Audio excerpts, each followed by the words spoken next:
मैं as a हीमाटोलॉजिस्ट देखता हूँ कि हमारे करीब 90% या उससे भी ज़्यादा मरीज होते हैं जिनको कि ब्लड चढ़ाने की ज़रूरत पड़ती है।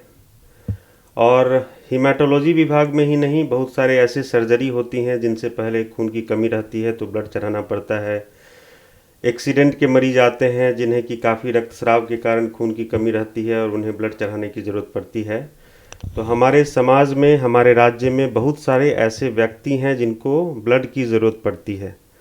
तो काफ़ी ज़रूरत है कि ऐसे लोग जो स्वस्थ हैं, जो 18 से 60 वर्ष के हैं, मर्द हो चाहे औरत हो, वे ब्लड डोनेट कर सकते हैं। और ब्लड डोनेशन के बहुत सारे फ़ायदे हैं।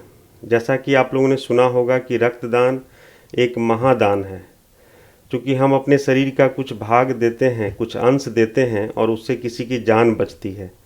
तो 1 यूनिट ब्लड जो आप डोनेट करते हैं उससे 3-4 लोगों की जान बच सकती है। जिनको हीमोग्लोबिन की कमी है उन्हें पीआरबीसी दे करके जान बचाई जा सकती है। जिनके प्लेटलेट्स कम हैं उन्हें प्लेटलेट्स दिया जा सकता है। और बहुत सारी ऐसी बीमारियां होती हैं जिनमें प्लाज्मा चढ़ाया जाता है। तो ऐसे कोई भी व्यक्ति जो 18 से 60 वर्ष के बीच के हैं, जिन्हें कोई बीमारी नहीं है, जिन्हें कोई रेगुलर दवा नहीं चलती है, तो वे ज़रूर ब्लड डोनेट करें और उसमें कोई दिक्कत नहीं है। उसके बहुत सारे फ़ायदे हैं। जी।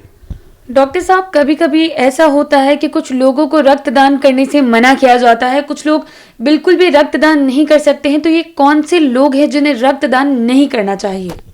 जी हाँ, तो जैसे किन्हीं को, किसी भी व्यक्ति को यदि कोई ऐसी बीमारी हो जो कि रक्त के द्वारा दूसरे जो जिनको ज़रूरत है उनको चढ़ाए जाने पर उनको होने की संभावना हो, जैसे कोई भी इन्फेक्शन, जैसे कि हेपेटाइटिस बी है, हेपेटाइटिस सी है या HIV है, तो इस तरह के बीमारी के मरीजों को, व्यक्ति को ब्लड नहीं डोनेट करना चाहिए। कुछ ऐसी बीमारी हो जैसे कुछ कैंसर है जिसके लिए कीमोथेरेपी चल रहा है यदि, तो वो नहीं दे सकते हैं।